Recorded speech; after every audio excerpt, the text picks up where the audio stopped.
Very often what happens for an entrepreneur is when things are not happening, is totally disillusioned, is down, instead of finding out why it is not happening and, asking, people who are much better than you, going to people like Ravi, mentors, and tell them, hey, listen, this is what I'm doing, where am I going wrong? What is this? And they will probably give you some good, I remember Mukund Mohan, I don't know how many of you all follow his blog. I met him about 4 years back in one of these kind of sessions. And very interestingly, I asked him quite a lot of questions on scaling overseas.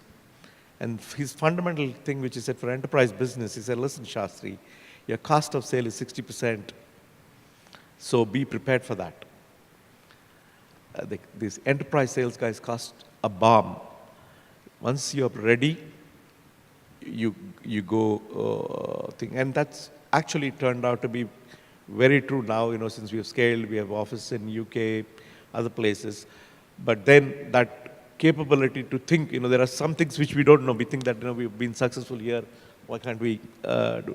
So persistence, keep at it. For me, like for example, I'm saying I went through so much of challenges, because of this. Today we've reached such a fantastic sweet spot. We know the domain knowledge, we know the business problems. We have been tried, tested at scale in India because survival was the game. So one of the things which we did, we sold one customer one of the solutions, and we have great relationship. For example, the Airtels, the Ideas of the world, they say, hey, this company is a great company. They are always up on this thing because they appreciate a proactive company. So they used to tell us, why don't you look at adding this particular piece of module, this thing on the platform? One customer told us completely a new product idea. He said, listen, Shastri, you have such a powerful processing engine, such a powerful rules engine.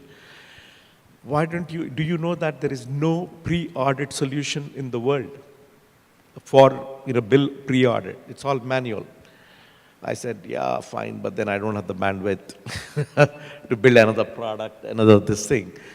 But then he persisted with me, saying that this is going to change your game. I said, listen, I will do it as a project, but I don't think I can build another product and run it as a product because I'm using my own components and doing it. And while I was doing that, then we did some market research, saying that, is that really such a big potential? It turned out to be a huge potential, then we invested into it today. So we have, what are our growth engines? Our growth engines are, a Galaxy account, like let's say an Airtel, you do a good job in Airtel, they are operating in 20 countries. So you have opportunity to sell in 20 other countries. Vodafone, it is there in 20. And the other growth opportunity is cross-selling, upselling your other solutions to the same existing customers once you build trust, confidence, and delivering on promise. So this happened because of my persistence, because survival was what it was. So we were only selling to our existing customers, thereby we expanded the depth and breadth of our solutions.